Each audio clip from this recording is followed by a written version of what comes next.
2020 թվականի մարտի 13-ից ըստ էության մեր դպրոցները փակ էին եւ փակ են։ Եվ մենք կրթության շարունակականությունը ապահովելու համար ձեռնամուխ եղանք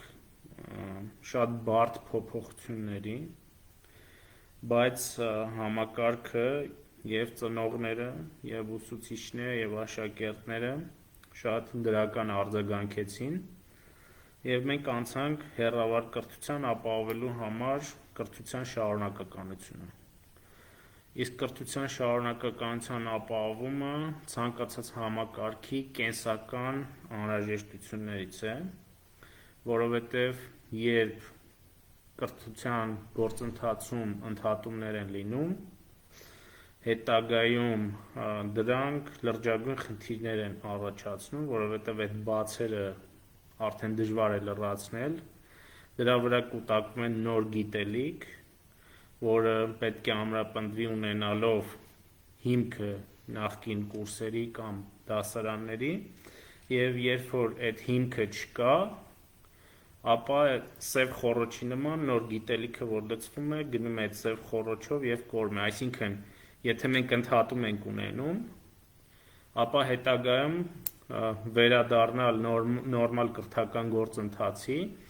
եւ ոչ միայն վերականգնել մեր երեխաների գիտելիքը, այլ նաեւ նոր գիտելիք դնել վերականգնվածի վրա շատ դժվար է լինում եւ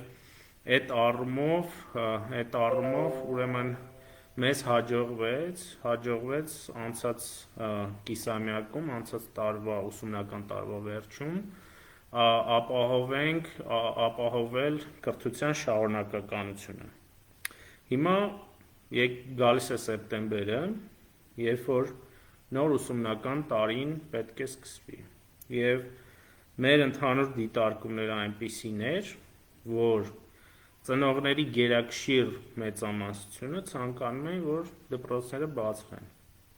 Ես հիմա ներողություն եմ խնդրում, շտապեցի, ես հիմա դիմակով եմ, որովհետև այստեղ եմ Տիկին Անդրեասյանի հետ, Տիկին Անդրեասյան, խնդրում եմ ողջունեք։ Տիկին Անդրեասյանը համակարգում է հանրակրթության ոլորտը եւ նույնպես այսօր կարձագանքի մի շարք խնդիրների։ Եվ մեր ընդհանուր դիտարկումները այնպիսին էին, որ ծնողները ուրեմն ցանկանում էին, որ դպրոցները բացվեր, եւ մեր ցանկությունն էլ էր այդպիսին, որ դպրոցները բացվեն եւ այդ ուղղությամբ քայլեր ձեռնարկենք։ Մի ոչ ուրեմն պաշտոնական հարցման արդյունքում պարզվեց, որ ծնողների ավելի քան 80%-ը միանշանակ կարծիք էին հայտնել, որ երեխաներին պատրաստվում են տանել դպրոց բացվելու դեպքում, ընդ որում դա եղել է մոտ 3-4 շաբաթ առաջ այդ հարցումը, եւ մենք վստահ ենք, որ հիմա ավելի մեծ է ցանկությունը գնալու դպրոց, որովհետեւ մենք ունենք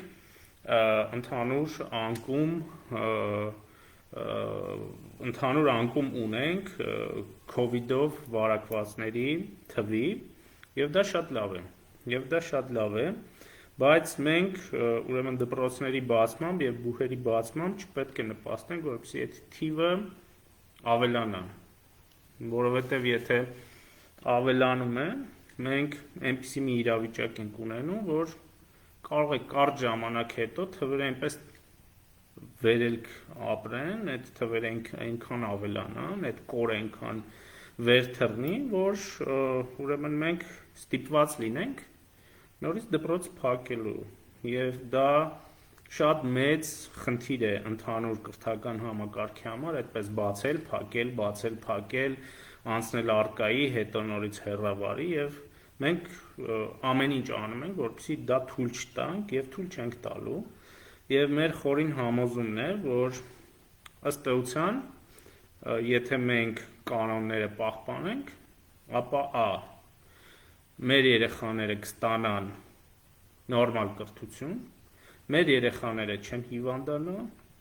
մեր երեխաները վիրուս չեն տարածի, հետևաբար եւ մենք չենք ունենա թվերի աճ։ Իսկ ձեզ Գուցե սրա մասին ասել են կամ սրան ուշադրություն չեք դարձրել, 50 հիվանդին բաժին է հասնում 1 մահ։ Այսինքն, եթե մենք ունենում ենք օրը 100 հիվանդ, վիճակագրությամբ դա 2 մահ է, մինչև 2 մահ, և սա բոլոր երկրներում է այդպես, և մենք ամենևին չենք ուզում վտանգել այս գործընթացներով մեր քաղաքացիների առողջությունը, ինչը նշանակում է, որ մենք առաջինը հոգ պետք է տանենք մեր քաղաքացիների և առաջին հերթին մեր դպրոցականների, սովորողների և նրանց ուսուցիչների առողջության և կյանքի համար և զուգահեռ նաև ապահովենք կրթական գործընթացը։ Եվ այս գործընթացի համար դպրոցները բացելիս մենք կիրառելու ենք այն կանոնները, որը նախապես պարետատունը և առողջապահության նախարարությունը սահմանել է, այսինքն դրանից ավել ուրեմն գործընթաց մենք չենք անում և ըստ էության այն կանոնները սանիտարահիգիենիկ, որոնք սահմանված են եղել հատկապես դիմակի առումով 2020 թվականի, եթե չեմ սխալվում, մայիս-հունիս ամիսներից, երբ որ խստացումները գնաց, այդ ուրեմն կանոնները պահել են։ Ես այստեղ գրառումների մեջ տեսնում եմ անդադ հեռավարին դեմ եմ, մենք հեռավարի մասին չենք խոսում, մենք առկայի մասին ենք խոսում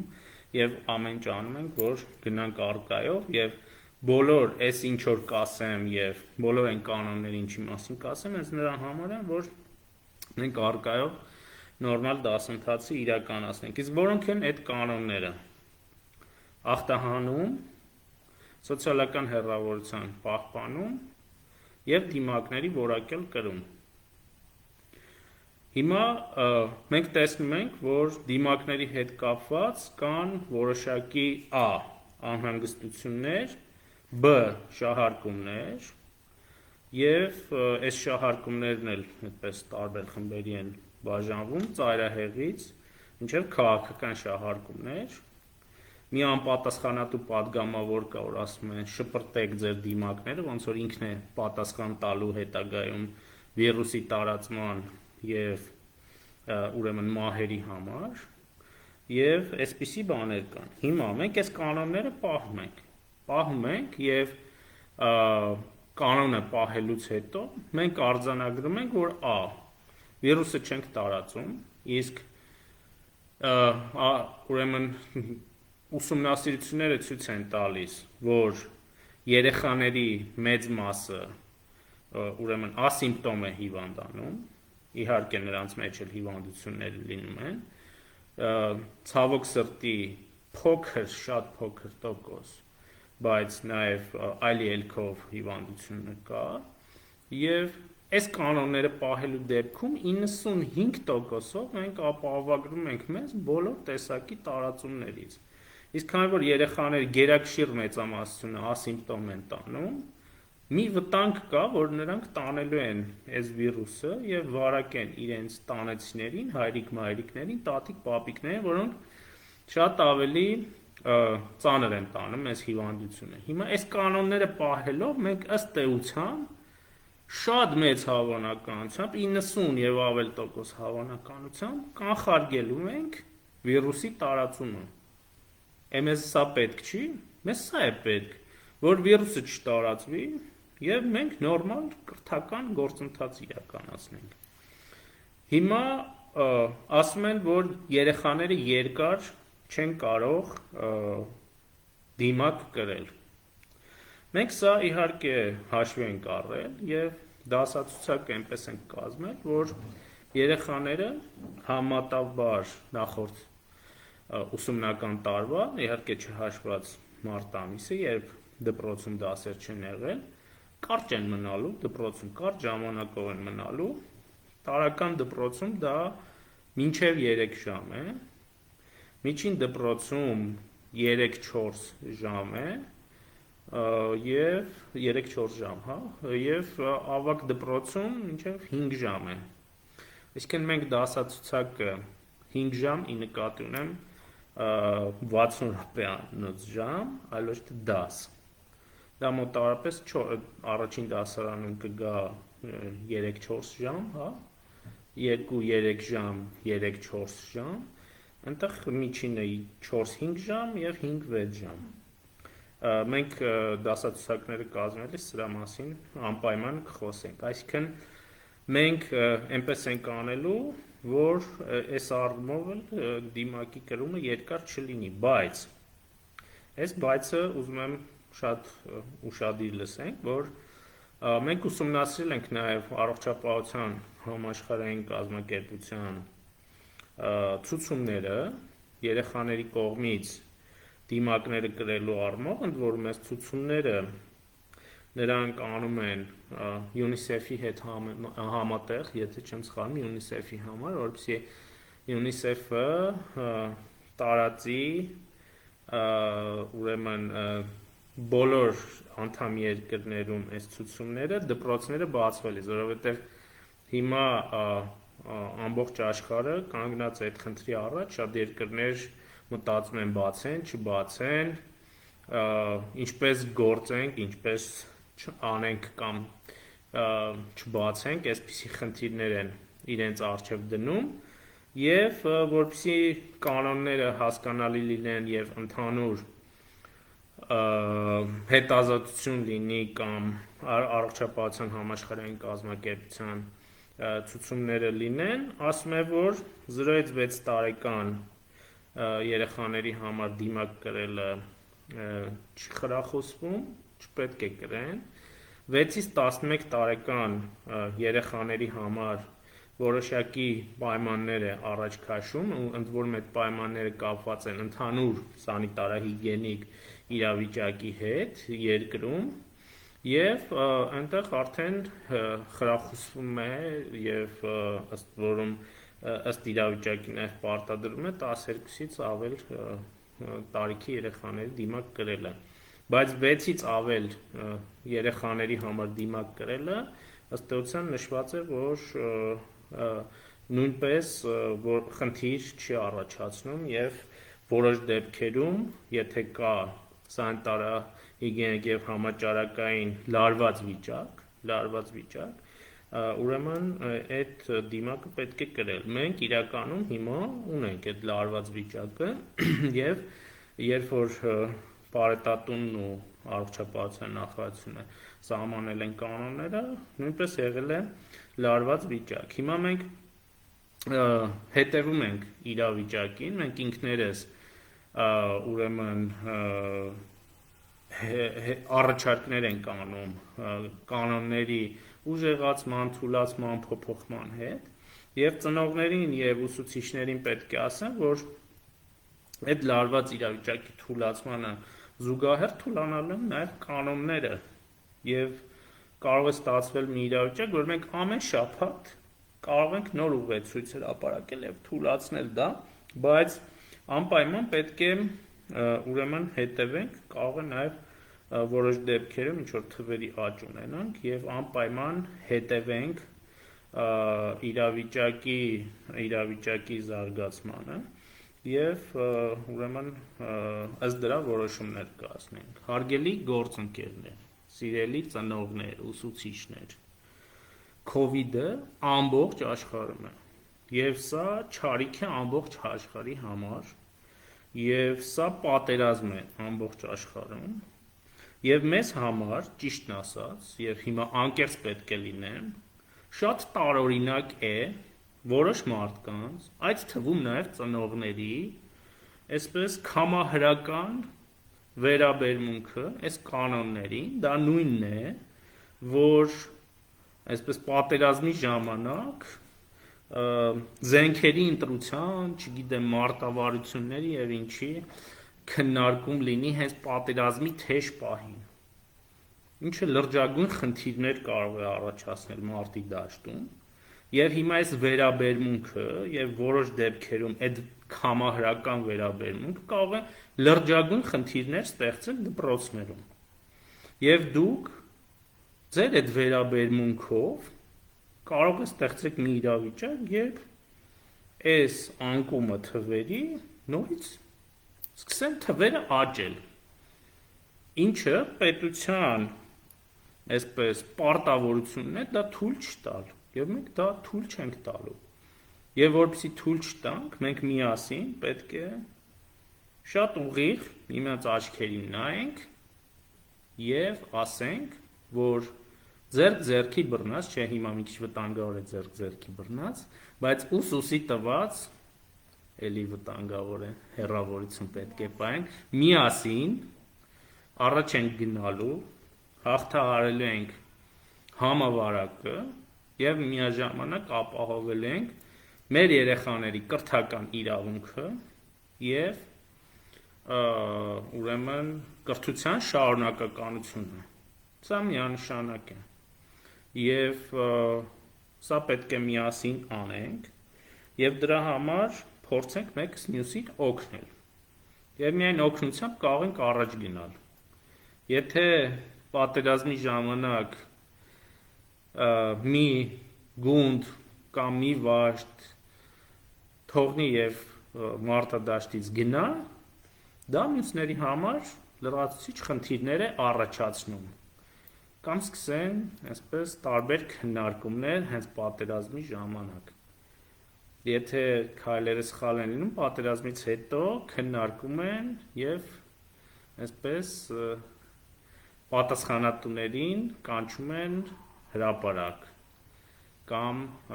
պատասխանատուները համապատասխան պատիժն են կրում, բայց կարծում ենք, որ եւ թվերը, որոնք կան հիմա, վկայում են այն մասին, որ ընտրված մարտավարությունը ճիշտ է, արդեն մի քանի շաբաթ անընդմեջ մենք նկատում ենք անկում, արձանագրում ենք անկում, այսօր ընդհանուր թեստերի 7.7%-ն է, որ դրական արդյունք է տվել, ինչը ուրեմն լավ արդյունք է։ Ինձ համար տարօրինակ է բոլոր այն պնդումները, որ երեխաներին փորձադաշտ եք բերել, չգիտեմ, բոլոր երեխաներն են մեր հարազատների, մեր բարեկամների, մեր ընկերների,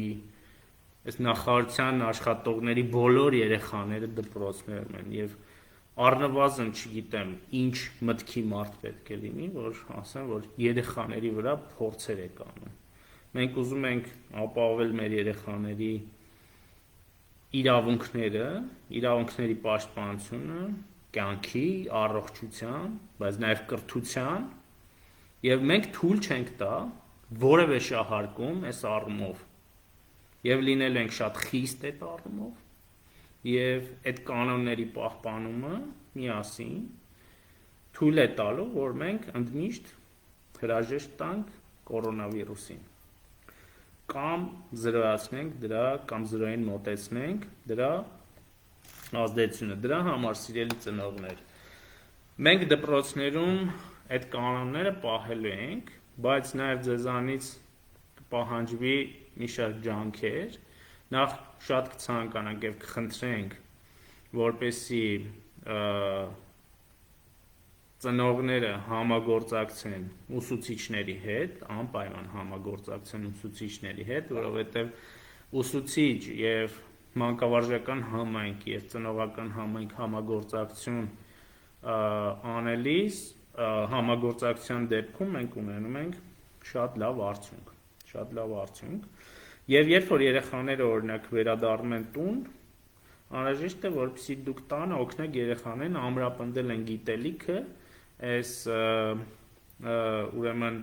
կանոնների ամրապնդում անեք դուք ինքներդ եւ հեռավորության պահպանում եւ սովորեցնեք ձեռքերի ախտանումը թեպետ եւ ես իմ շրջապատի երեխաներին ուսումնասիրելիս տեսնում եմ, որ բավականին լավ սերտել են այդ կանոնները եւ նույնիսկ իմ մեր տան երեխաներին, երբ որ օրինակ ասում եմ եկեք մի հատ համբուրեմ, ասում եմ ոչ, կորոնավիրուսը կանցնի, նոր կհամբուրես։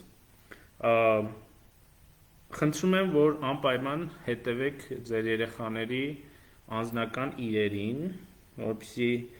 տեսնեք, թե օտար իրեր չլինեն, եւ եթե օտար իրեր կան, նույնպես ախտահանեք կամ մեկը մյուսին չփոխանցեն գրիչ, տետր, այս պահին իհարկե սա կարող է խնդիրներ առաջացնել վիրուսի տարածման առումով։ Դուք անպայման, երբ որ երեխաները ուրեմն դասի են գնում, առավոտյան դուք ինքներդ ձեզ համար մի հատ ջերմաչափեք երեխաներին, որպեսզի եթե տաքությունը բարձր է, դուք ինքներդ իրեն արդեն չտանեք դպրոց տաքությունով։ Դպրոցում երեխաներին անպայման ջերմաչափելու են եւ այն երեխաների մոտ ջերմություն, բարձր ջերմություն կարձանագրվի 7 եւ ավելին, ուրեմն նրանց ծնողներն անպայման տեղյակ կպահեն եւ անպատասխան միջոցներ կձեռնարկեն։ Ամսի 14-ին առաջին դասարանցիներն են գնալ դպրոց, մենք տարանջատել ենք առաջին դասարանցիներին մյուս դասարանցիներից, որպեսզի ուրեմն մուտքը ավելի դյուրին լինի առաջի դասարանցիների եւ ուրեմն բայց պետք է խնդրենք, որ առաջին դասարան գնալիս երեխաներին տանելիս մի հոգի հարազատներից մի հոգի ծնողներից մի հոգի նրան ուղեկցի, մենք գիտենք, որ հայկական ընտանիքներում շատ կարևոր է առաջին դասարան ուղեկցել ընտանիքով, հարազատներով, բայց այս դեպքում դա կարող է լրացուցիչ առողջական խնդիրներ ստեղծել հարազատների համար եւ կխնդրենք առաջի դասարանի մուտքը հետո տանը անպայման նշել ձեր ընտանիքով հանդերձ, բայց կուտակումներ որպեսզի թույլ չտանք։ Խնդրում եմ անպայման որպեսզի հետևեք, որ դպրոց գնալիս երեխաները դպրոց մտնելիս անպայման հերթ կանգնեն եւ այնտեղ գծանշումներ կլինեն, որ հեռավորությունը պահպանեն մինչև մուտքը գործեն դպրոցներ։ Բացի այդ, մենք դպրոցների ներսում որոշակի կանոններ ենք ապահովում։ Շատ են խոսում այն մասին, որ ընդմիջում չի լինելու։ Ընդմիջում լինելու է, պարզապես այդ ընդմիջումները լինելու են դասարան։ Ինչու՞։ Որովհետև մենք այսպիսի որոշում ունենք, որ սա կսահմանափակի, եթե դասարանում լինի Աստված մի արասցե COVID-ով հիվանդ, սա կսահմանափակի շատ փոքր թվով ուրեմն համադասարանցիների շրջանում տարածումը կամ եթե այս կանոնները պահեն ձեռքեր ախտանը, նույնիսկ դա չի լինի։ Եվ ընդմիջումները լինելու են դասարանում։ Ասում են, որ լրացուցիչ ուրեմն ծանրաբեռնվածություն է ուսուցիչների համար, երբ դասարանները կիսում են։ Այդպես չէ, մենք ուրեմն այնպես ենք արել, որ այդ լրացուցիչ ծանրաբեռնվածությունները չլինեն։ Բացի այդ, մենք ուրեմն անպայման այնպիսի տեղաշարժ ենք ապահովում դպրոցի ներսում, նույն մի աստիճաններով պետք է բարձրանան, մյուսով իջնեն, որպեսզի այդ կուտակումները չլինեն աստիճանների վրա եւ փոխանցումը չլինի։ Այո, սա պատերազմական անսովոր վիճակ է եւ մենք այդ իրավիճակում պետք է միջոցներ ձեռնարկենք։ Ես այսօր մի շարք մարզերի տնօրենների հետ ունեցել եմ զրույց եւ խնդրել եմ նրանց, որպեսզի հանձնարարեն ուսուցիչներին տեսակապով այս կանոնները բացատրեն աշակերտներին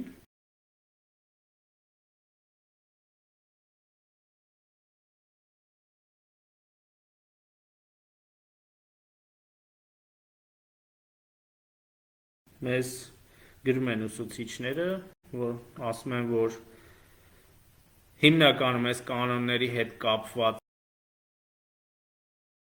շահարկումներ են եւ ասում են ուսուցիչները, որ մենք տեսակապով կարճ ժամանակով մեր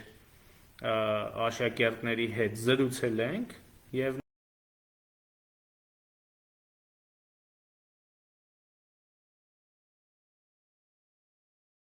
նրանք ըստ էության ասել են, որ որևէ խնդիր չկա եւ կանոնները կպահեն, նույնը ծնողներն են ասում, այնպես որ այստեղ անհանգստանալու քրոնիկ օրինակ տաքություն են ունենում, եթե դպրոց ներկայացնեն տեղեկանք, որ ջերմությունը միշտ 37 եւ ավելի է լինում, այդպիսի քրոնիկ հիվանդություններ կան։ Այդ դեպքում նույնպես կընդառաջեն, բայց նաև կա քրոնիկ հիվանդությունների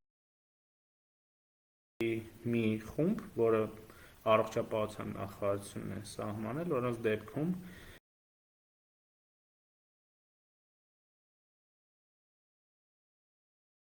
հաճախում չի լինի աշակերտներ եւ նրանց համար ուրեմն կապահովի տվյալ ժամանակ